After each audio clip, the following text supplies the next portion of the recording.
इस दुनिया में जितने भी इंसान सरवाइव करते हैं, सबकी आंतरिक व्यवस्था अलग अलग होती है और मे भी सब एक दूसरे से भिन्न भिन्न भी दिखाई पड़ते हैं। लेकिन अगर कोई चीज या फिर कोई तत्व सेम होता है तो वो होता है हर इंसान का वास्तविक स्वरूप, जिस स्वरूप को वास्तविक परमात्मा द्वारा बनाया गया होता है।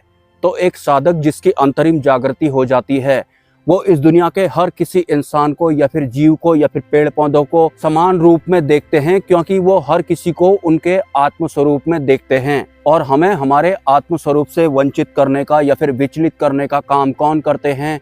ये बुद्धि और ये मन करते हैं। जितना भी हमने इस संसार को आज तक जाना हुआ होता है या फिर माना हुआ होता है या फिर हमारी मान्यताएं और धारणाएं जितनी भी होती हैं, फिर हमारे इस पृथ्वी लोक में जो बहुत तरह के धर्म होते हैं और उनमें बहुत अलग अलग तरह के गॉड जो होते हैं, उन सबको मानना और जानने का काम भी यही बुद्धि और मन करते हैं। मतलब अगर हम बुद्धि और मन से किसी भी चीज को जानेंगे या मानेंगे, फिर उसका लिंक वास्तविक सत्य या फिर वास्तविक परमात्मा से नहीं होगा। बुद्धि वाले सत्य या फिर बुद्धि वाले परमात्मा या फिर मन वाले सत्य या फिर मन वाले परमात्मा से जरूर होता है। जब भी आप बुद्धि और मन से पार जाने की कोशिश करेंगे या फिर इनसे छूटने की कोशिश करेंगे, इनको छुड़ाने की कोशिश करेंगे, तो कुछ समय के लिए आप अपने आप को नास्तिक जैसा महसूस करते हैं। नास्तिक जैसा क्यों महसूस करते हैं? क्योंकि जब हम इस संसार में इस शरीर के रूप में आए थे या फिर जब हमारा ये शरीर भी नहीं था, तो उस वक्त किसी भी तरह की मान्यताएं या फिर धारणाएं हमारे अंदर नहीं थी। मतलब इस शरीर में आने से पहले हम किसी भी तरह के भगवान को मानते या फिर जानते नहीं थे। बाद में हमारी बुद्धि और मन के द्वारा बहुत सारे भगवानों को जाना गया और माना गया और मान्यताएं और धारणाएं बनाई गई। तो जब एक साधक बुद्धि और मन से पार जाने लगता है या फिर वो इनको अच्छी तरह से समझ जाता है, तो वो कुछ वक्त के लिए नास्तिक जैसा हो जाता है। तो आपको इसमें फिक्र करने की जरूरत नहीं है। और अगर हमारे ये बुद्धि और मन नहीं होंगे तो किसी भी तरह की मान्यताएं और धारणाएं भी हमारे भीतर नहीं होती हैं। भले ही वो मान्यताएं और धारणाएं इस संसार के बारे में हो, बहुत सारी किताबों के बारे में हो, और मन नहीं होंगे तो मान्यताएं और धारणाएं नहीं होंगी। मतलब आप एक तरह से अपनी एक्चुअल फॉर्म में वापस आ जाएंगे, जहां पर किसी भी तरह की मान्यताएं और धारणाएं नहीं थी, क्योंकि बुद्धि और मन नहीं था। जैसे जैसे बुद्धि और मन का विकास हुआ, हमारा भी विस्तार हुआ, हमारे अंतकरण का भी विस्तार हुआ और उन विस्तारों में ही हम सिमट गए, वही हमारे लिए सच हो गए। और उनको सच बताने का काम या फिर मनवाने का काम भी इसी बुद्धि और मन का होता है। तो नास्तिक जैसा अगर आप अपने आप को महसूस करते हैं इस प्रोसेस के दौरान, जो कि बहुत ज़्यादा संवेदनशील होता है, क्योंकि बुद्धि और मन का इस्तेमाल आपको नहीं करना है, क्योंकि परमात्मा बुद्धि और मन के पार होते हैं। तो बुद्धि और मन को इनके ही हाल पर छोड़ देना है। और इन्होंने आज तक हमें जो जो दिया था, भले ही वो जानकारियां हों या फिर मान्यताएं और धारणाएं ही क्यों ना हों, भी पीछे छूट जाती हैं, जहां से वास्तविक सत्य के क्षेत्र की शुरुआत होती है। और जो वास्तविक सत्य या फिर परमात्मा का जो वास्तविक संचार होता है, वो इन सबसे बिल्कुल अलग होता है। मतलब बुद्धि और मन वाला जैसा तो उस संचार के भीतर कुछ होता ही नहीं है, या फिर वो संचार ऐसा होता ही नहीं है जिस तरह की भी फीलिंग हमें इंद्रियों के थ्रू महसूस होती है। मतलब इंद्रियों वाले सुख जैसा कुछ भी नहीं होता है। वो व्यवस्था कुछ ऐसी होती है कि उसके बाद बुद्धि और मन के थ्रू अगर आपको इंद्रियों वाले सुख भी मिलेंगे तो आप उन्हें भाव नहीं देंगे। एक कमेंट आया था मुझे, तो ये वेद पुराण वगैरह क्यों लिखे गए हैं?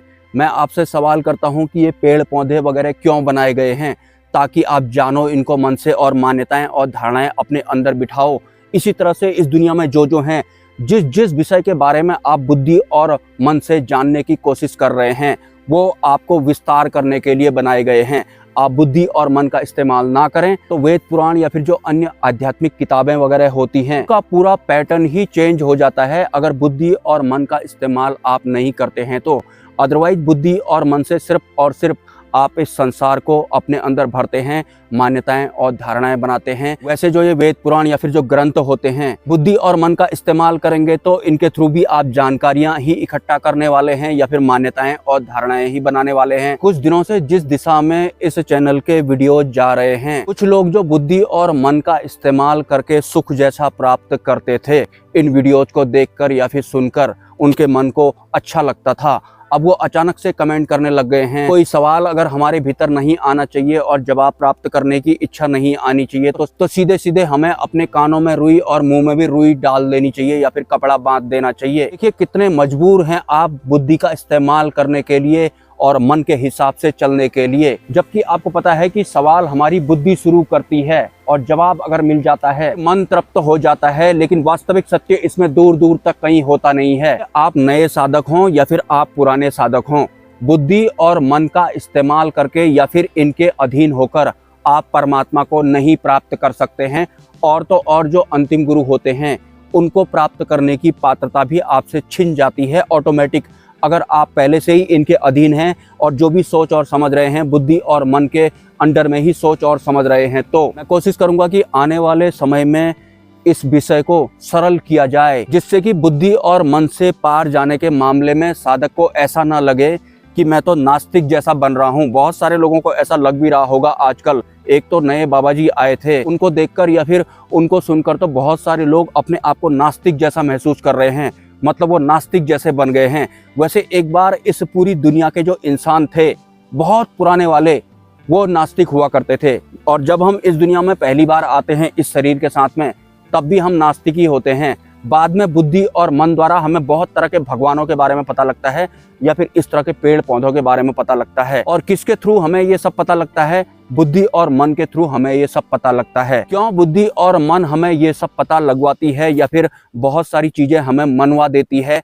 क्योंकि उनको इस सृष्टि को गतिमान रखना होता है। तो ये दोनों पूरी कोशिश करते हैं कि इस पृथ्वीलोक में जितने भी जीव हैं वो यहाँ की चीजों को ही माने। जो भी वो जानेंगे और मानेंगे बुद्धि और मन के थ्रू ही जानेंगे। टोटल मिलाकर के ये बुद्धि और मन हमें इस संसार में फंसाने का काम करते हैं। सभी लोग का इंसान जो मैं और मेरा के अंदर सिमट गया होता है या फिर अपने परिवार तक ही वो सिमट गया होता है।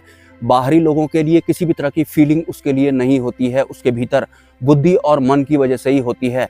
ये मैं और मेरा को और भी ज़्यादा प्रबल बनाने का काम करते हैं। मतलब आपको ये इस पूरे संसार में एक पर्टिकुलर सेपरेट इंडिविजुअल जैसा बना देते हैं कि आप अपनी तुलना किसी और से कर ही नहीं पाएंगे, या फिर आपको ऐसा लगेगा कि मैं और मेरा ही बहुत कुछ है, बाकी कुछ और हैं, या फिर जो मैं और मेरा वाला है वही मेरे लिए सबसे ज़्यादा खास है, उसके अलावा कुछ भी खास है नहीं।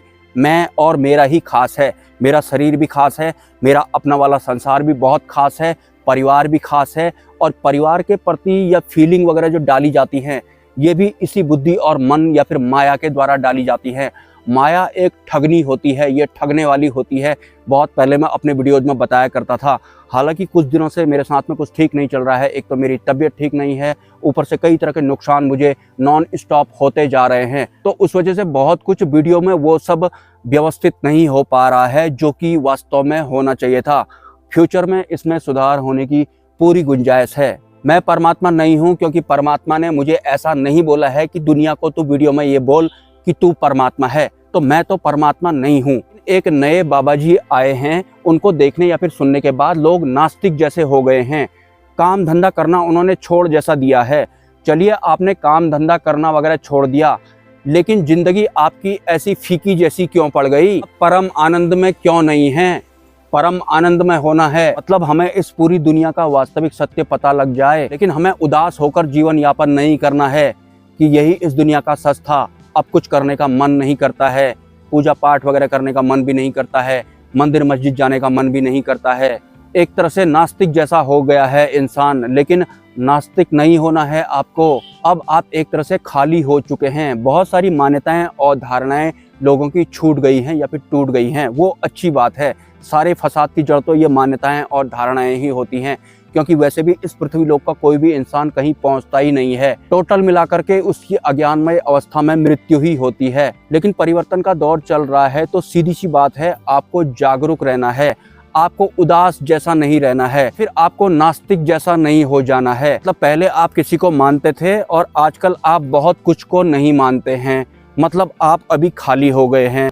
तो ये बिल्कुल सही समय है। ज़्यादा से ज़्यादा आपको क्या करना है? आपको मौन में रहना है। बाकी जैसा आज तक आप इस जीवन में किया करते थे वो सब आपको करना है, लेकिन आपको आंतरिक मौन में ज़्यादा ठहरना है। आज मेरी गाड़ी ख़राब है तो मैं किसी दूसरे की बाइक मांग के लाया हूँ रेंट पर, और मौसम भी ख़राब है, मेरी तबीयत भी कुछ ठीक नहीं है कुछ दिन से। मैं यहाँ से चल देता हूँ। नमस्कार।